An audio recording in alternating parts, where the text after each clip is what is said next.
देखो आज का टॉपिक है पार्ट टू। फार्मोलॉजी पार्ट वन हो गया, इस पार्ट टू है, ठीक है। पार्ट टू में क्या है, what is the specific heat है। रीडिंग करो, what is the specific heat. पहले स्पेसिफिक हीट क्या होता है हम लोग पढ़ लेंगे, ठीक है। तो स्पेसिफिक हीट मैथमेटिकल क्या होता है, क्यू इक्वल टू हम लोग क्या फॉर्मूला mc/dt हम लोग जानते हैं। क्यू इक्वल टू क्या है, mc/dt, mc equal to mass, c equal to specific heat, dt equal to temperature difference, that means T2 minus T1, और q equal to total heat. तो हम बोल सकते हैं c इक्वल टू सर होगा Q by M into dt। ये सुनो, Q by dt इसको इधर कर दिया। से एक चीज बताओ, इसका यूनिट क्या होगा, इसका यूनिट होगा, Q का यूनिट क्या होता है, किलो जूल, बस जूल होता है वह किलो जूल। M का यूनिट क्या होता है, kg, into dt का यूनिट क्या होता है, टेम्परेचर डिवाइडेड केल्विन। तो यूनिट क्या होगा, किलो जूल पर kg kelvin. if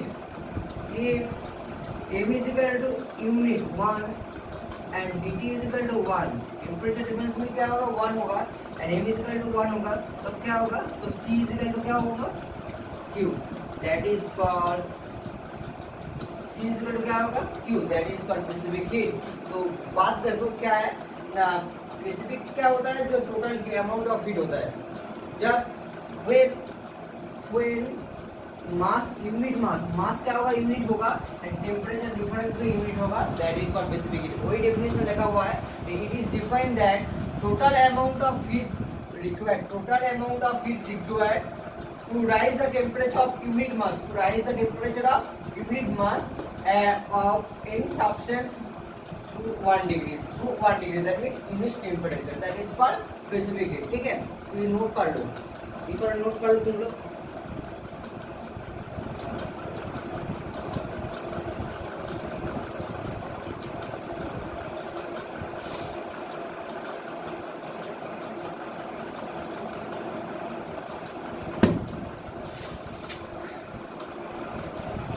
next point है लॉ ऑफ थर्मोडायनेमिक्स, ठीक है। लॉ ऑफ थर्मोडायनेमिक्स क्या है, थर्मोडायनेमिक्स तीनों लॉ है, कितना लॉ है, देयर आर 4 लॉ, ओके, ठीक है। First law of thermodynamics,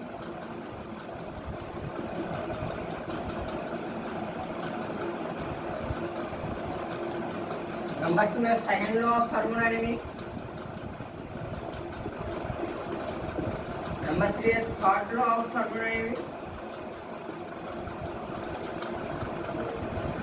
number 4 क्या है, zeroth law of thermodynamics. Actually first law हो गया, सेकंड लॉ हो गया, थर्ड लॉ हो गया, ठीक है। तो नेक्स्ट जीरोथ लॉ आ गया, क्यों ना, पहले first law, second law, third law के बाद जो इसको डिस्कवर किए थे, वो सोचे सर जीरोथ लॉ में ए फोर्थ लॉ होना चाहिए, ठीक है। तो फोर्थ लॉ नहीं हुआ, तो जीरोथ लॉ हो गया। क्यों हुआ, फोर्थ लॉ की जगह जीरोथ लॉ, क्योंकि इसका स्टेटमेंट ही ये दोनों तीनों का स्टेटमेंट वेरी करेगा। पहले इसका स्टेटमेंट होगा, उसके बाद first law, second law, third law होगा।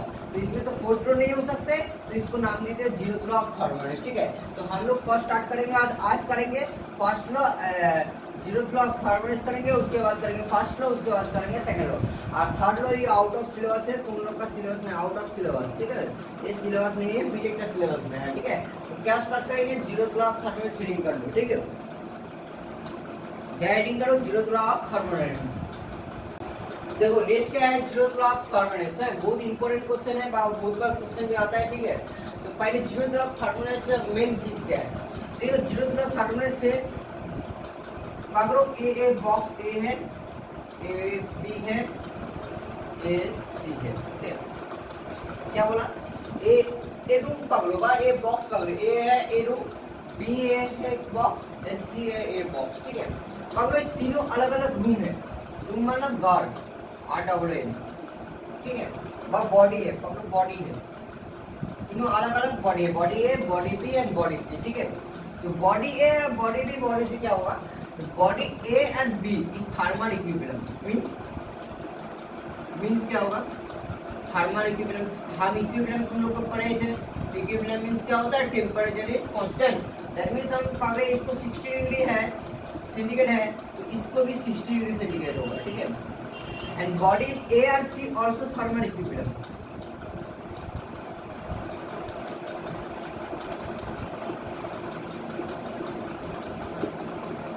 EB 16 होगा तो इसमें क्या होगा 16 होगा। तो एक चीज देख लो, तो body A and body B is thermal equilibrium and body A and body C is thermal equilibrium. That means EB 60 है, body AB 60 है, body B 60, body C 60. So A or this position is also thermal equilibrium. Yes or no? Is also is thermal equilibrium. That means AB thermal equilibrium होगा, ये होगा ना। देखो AB 60 है, AB 60 है, तो temperature constant, that means thermal equilibrium होगा।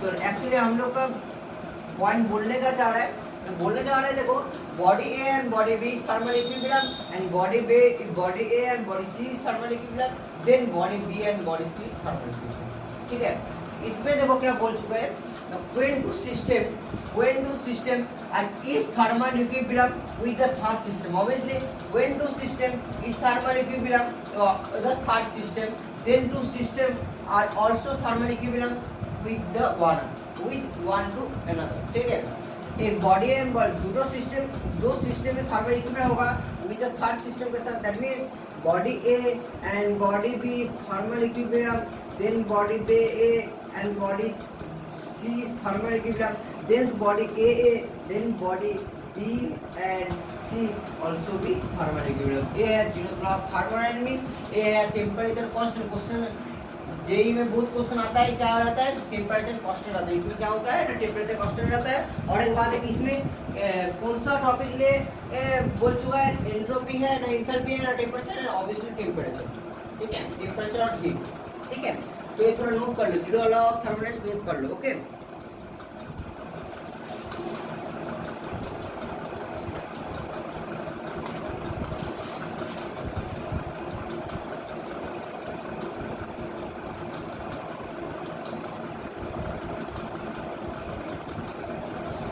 Next adding करो फर्स्ट लॉ ऑफ थर्मोडायनामिक्स। क्या एडिंग करो, first law of thermodynamics.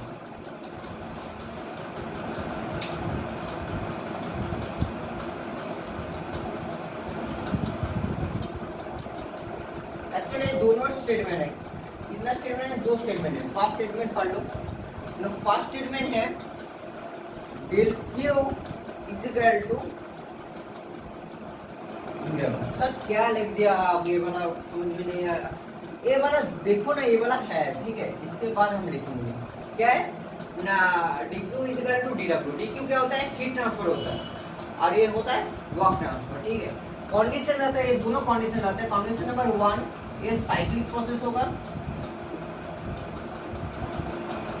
Condition number 1 क्या होगा, साइक्लिक प्रोसेस। देखो साइक्लिक प्रोसेस है, साइक्लिक प्रोसेस का ऐसे सिंबल कैसा है, साइक्लिक का। ठीक है, साइक्लिक प्रोसेस है। नंबर ये है ना साइक्लिक प्रोसेस, और ये है क्लोज सिस्टम का। नंबर 2 होगा क्लोज सिस्टम। तो कंडीशन क्या है, कंडीशन ये होना चाहिए, एक साइक्लिक प्रोसेस होना चाहिए, नंबर 2 होना चाहिए क्लोज सिस्टम होना चाहिए। ठीक है, एक साइक्लिक प्रोसेस होना चाहिए, क्लोज सिस्टम होना चाहिए। और उसके ये वाला सिंबल आ चुका है, ये वाला सिंबल साइक्लिक प्रोसेस के लिए है, और ये वाला सिंबल है क्लोज सिस्टम के लिए। ठीक है, तो इसका स्टेटमेंट कैसा होगा, स्टेटमेंट होगा when a close system, when a close system undergoes a thermodynamic cycle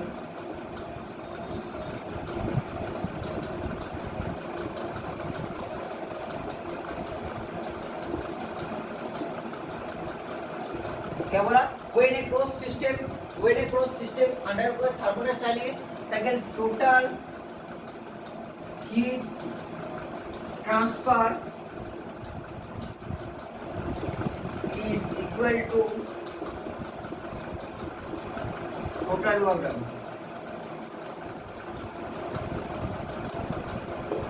हो गया ना, तो क्या होता है, ए वाला सिंबल क्या है, when a close system undergoing cyclic process, केवल लिख चुका है। Total heat transfer is equal to total work done. तो फर्स्ट लॉ ऑफ थर्मोडायनामिक्स क्या है, तो फर्स्ट लॉ है when a close system undergoing thermodynamic cycle, total heat transfer is total work done. Note कर लो, ये वाला पॉइंट थोड़ा नोट कर लो। ठीक है,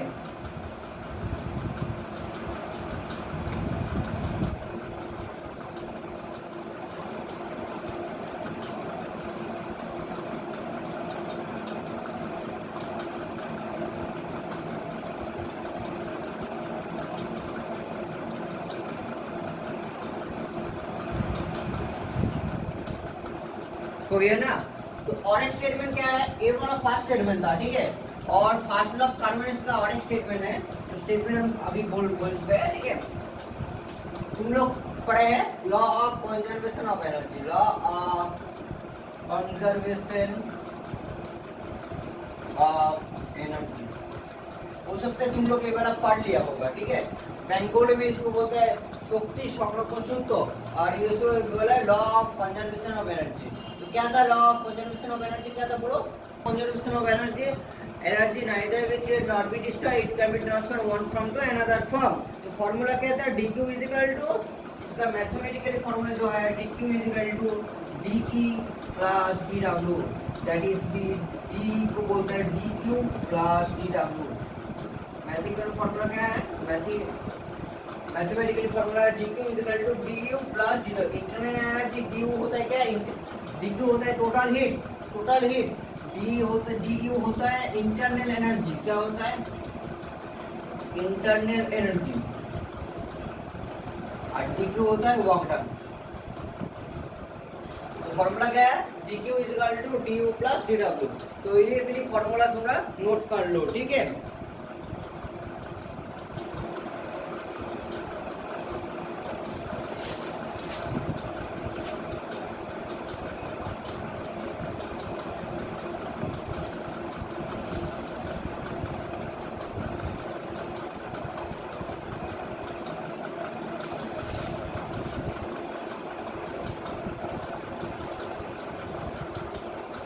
नेक्स्ट टॉपिक स्टार्ट कर लो, सेकंड लॉ ऑफ थर्मोडायनेमिक्स। क्या था नेक्स्ट टॉपिक है, second law of thermodynamics. Second law of thermodynamics, आज हम सेकंड लॉ ऑफ थर्मो, एक दोनों स्टेटमेंट है, ये भी दोनों स्टेटमेंट है। एक second law of Kelvin Planck है, और नंबर 2 है क्लॉसियस, ठीक है। क्लॉसियस आज नहीं स्टार्ट करेंगे, नेक्स्ट दिन स्टार्ट करेंगे। आज हम स्टार्ट करेंगे Kelvin Planck statement, Kelvin Planck statement. पहले हम देख चुके हैं क्या होता है, उसके बाद हम स्टार्ट करेंगे, ठीक है। पहले थोड़ा देख लेंगे क्या होता है, ठीक है, क्योंकि ये जो है ना बुक में कुछ समझ में नहीं आएगा तुम लोग को, ठीक है।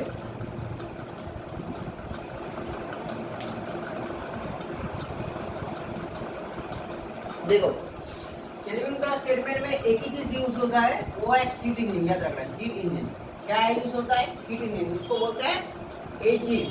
तो थोड़ा डायग्राम देख लो, डायग्राम तुम लोग का समझ में आ जाएगा, अरे देख लो। ए है T1, ए है T2। कंडीशन नंबर 1 ए होना चाहिए हीट इंजन, कंडीशन नंबर 2 ए होना चाहिए T1 is greater than T2। That means कौन सा ज्यादा है, T1 इज ग्रेटर। इसको बोलता है सोर्स, और इसको बोलता है sink. T1 is higher temperature, क्या बोलता है हायर टेम्परेचर,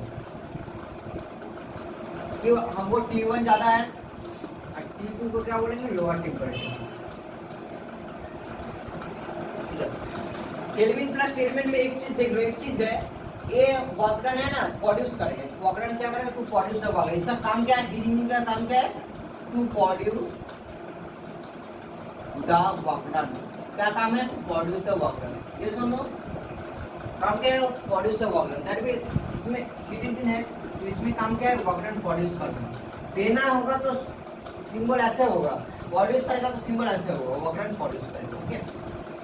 T1 के लिए हीट जा रहा है Q1, और T2 के लिए हीट जा रहा है Q2। देखो पकड़ो, T1 कितना है, 12 किलो जूल। पकड़ो T1 is 12 kilo joule, that means जा रहा है, इसमें आया 2 किलो जूल। ये सुनो, ये 12 किलो जूल आ रहा है, कहाँ पे आ रहा है, हीट इंजन में आ रहा है। Heat engine work done produce कर रहे हैं, हीट इंजन का काम क्या है, to produce the work done, तो वर्क डन प्रोड्यूस कर रहे हैं। ये आ रहा है 2 किलो जूल, तो इसमें कितना होगा, 10 किलो जूल होगा। तो 10 किलो जूल होगा, तो हम बोल सकते हैं work done is equal to क्या होगा, Q माइनस Q2। अभी तो आ रहा है 12 माइनस 2, अभी तो आ रहा है 10 किलो जूल। ये सर नो, ये सर आ रहा है ना, देखो हो गया ना। इसका काम क्या है, एफिशिएंसी। इसका काम है efficiency. Efficiency is equal to निकालना है, ड्रॉ समझ गया क्या है, हाई टेम्परेचर हीट जा रहा है, कहाँ पे जा रहा है, हीट इंजन में जा रहा है। हीट इंजन क्या करेगा, ये वर्क डन प्रोड्यूस करेगा, तो ये वर्क डन प्रोड्यूस करेगा तो इधर जाएगा। हीट इंजन में 12 किलो आ रहा है, वर्क डन प्रोड्यूस कर रहा है, जितना सब प्रोड्यूस नहीं करेगा, थोड़ा सा कुछ इधर चला जाएगा। ये साइक्लिक प्रोसेस है, यानी फिर आवर साइक्लिक होगा, आवर फिर साइक्लिक होगा, ठीक है। तो इसको सीओपी बोलता है, सीओपी ऑफ एफिशिएंसी बोलते हैं, बस सीओपी भी बोल सकते हैं, ठीक है। सीओपी मीन्स है कोएफिशिएंट ऑफ परफॉर्मेंस, सीओपी बोल सकते हैं, एफिशिएंसी भी बोल सकते हैं, इसको हम यूज कर इस वाला पॉइंट, ठीक है। COP of heat engine, coefficient of performance, COP का फुल फॉर्म क्या है, कोएफिशिएंट ऑफ परफॉर्मेंस, या इधर ये सीओपी इज इक्वल टू होता है कोएफिशिएंट ऑफ परफॉर्मेंस, क्या होता है कोएफिशिएंट ऑफ परफॉर्मेंस, ठीक है। कोएफिशिएंट ऑफ परफॉर्मेंस, और इसको बोलते हैं eta is equal to work done by heat supply. Work done का वैल्यू कितना है, Q1 माइनस Q2, और हीट सप्लाई कौन सा कर रहा है, हीट सप्लाई कौन कर रहा है, इस पॉइंट इस हीट सप्लाई कौन कर रहा है, Q1 that is 1 minus Q2 by Q1। इसको हीट में लिखेंगे 1 minus Q2 by Q1, temperature में लिखेंगे तो क्या लिखेंगे 1 माइनस Q2 के लिए, Q2 के लिए कौन सा टेम्परेचर है T2, 1 माइनस Q1 के लिए कौन सा टेम्परेचर है, Q1 के लिए T1, तो 1 माइनस T2 बाई Q1। तो कोएफिशिएंट ऑफ हीट इंजन का फॉर्मूला क्या है, 1 minus Q2 by Q1 is equal to 1 minus T2 by T1। तो नोट कर लो, बहुत इंपॉर्टेंट चीज है ये वाला, और इसका जो स्टेटमेंट हम यहाँ पे यस करने के बाद लिख दे रहा है, ठीक है।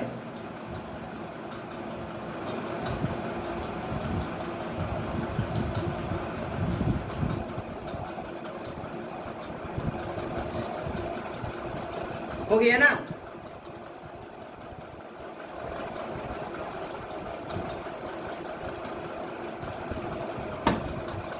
और एक बार स्टेटमेंट देख लो ना, स्टेटमेंट क्या है, according to Kelvin plus statement, it is impossible to construct an engine working में साइकिल प्रोसेस, पहले ही बोला था साइकिल प्रोसेस होगा, तो ए लाइन दोनों के लिए चलेगा, वो जो नेक्स्ट पार्ट जो प्रोसेस है वो भी पढ़ाएंगे, उसके लिए भी एक पार्ट इंपॉर्टेंट है। It is impossible to construct an engine working a cycle process, ये बात याद रखना, it is impossible to construct an engine working a cycle process, दो sole purpose is convert heat energy जा रहा है, कन्वर्ट क्या हो रहा है, work done is convert heat energy into work done, कहां पे कन्वर्ट हो रहा है, इनटू वर्क डन पे कन्वर्ट हो रहा है, बा वर्क में कन्वर्ट हो रहा है, ठीक है। तो ये लाइन थोड़ा याद रखना, ये लाइन तो कंपलसरी है, याद रखने होगा। It is impossible to construct an engine working on a cyclic process, दो sole purpose is convert heat energy into work, okay, बस इतना ये स्टेटमेंट है। इसके बाद ए वाला ड्रॉ करेंगे, इसके बाद ए वाला निकालेंगे, ठीक है। तो क्वेश्चन आएगा ना केल्विन प्लस स्टेटमेंट बताओ, तो केल्विन प्लस स्टेटमेंट पहले क्या करेंगे, पहले स्टेटमेंट करेंगे, उसके बाद जो पिक्चर है मेरा ड्राइंग का वो पिक्चर करेंगे, उसके बाद ये एफिशिएंसी निकाल देंगे, ठीक है। इसके लिए भी क्वेश्चन भी मैथमेटिकल क्वेश्चन भी आता है एग्जाम में, ठीक है। तो नेक्स्ट पार्ट हम करेंगे क्लॉसियस स्टेटमेंट, जो नेक्स्ट दिन करेंगे, आज इतना तक खत्म है, ठीक है। Okay, thank you classes.